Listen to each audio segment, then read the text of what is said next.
All I'm going to do is ask you a few questions. Good. Ready to go? What takes balls in your life? Balls? Yeah.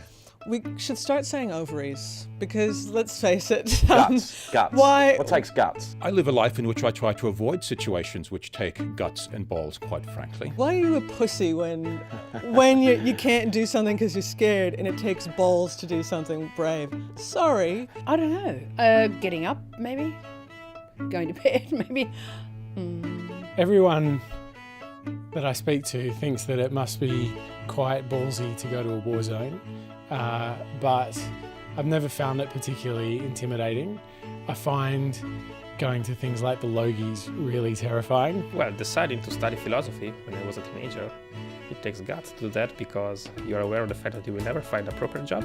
I think probably not following the profitable path of least resistance. Some thoughts are comfortable and you get used to them. It's like old friends. No, I've been thinking this for all my life. I don't want to change my mind. But then, well, sometimes you have to. You're getting out of the status quo. You're saying something that people haven't heard. And some of what you say could be very controversial. Not to say what I think. To hold back my thoughts. I stand up and talk in front of thousands of teenage girls, and I think that takes guts because teenage girls are a discerning audience and they have incredible bullshit radars. So if you're not authentic and committed to what you're talking about, it's game over. You know, I'm Italian, so like the first reaction is like, you know, waving my arms around and getting really passionate about things. It takes a lot more balls not to do that. But it's good to be wrong sometimes. But if you're ready and to change your mind at some point.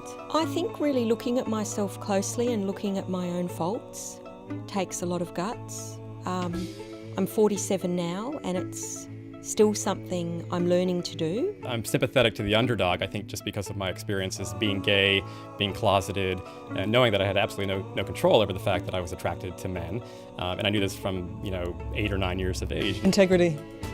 I think it takes some bravery to have integrity when there are so many influences pushing you in different directions. You can run onto a football field and chase a ball for a couple of minutes and people will say fantastic, but if you've got to do it for 100 minutes and then you've got to do it next week and the week after and the week after, that's what really takes guts. And I think consistent meeting of standards is what takes guts. If you believe in your ideas, you have to say it because you feel like you're contributing to humanity, you're contributing to a debate, you're contributing to a conversation. I suppose I've always had a sense that I could change things, and if I really tried hard enough I could change them, so it's always been that sort of sense of, okay, have a go and see what happens. It may end up that what you say is not the right thing, but that's to be discussed in the public.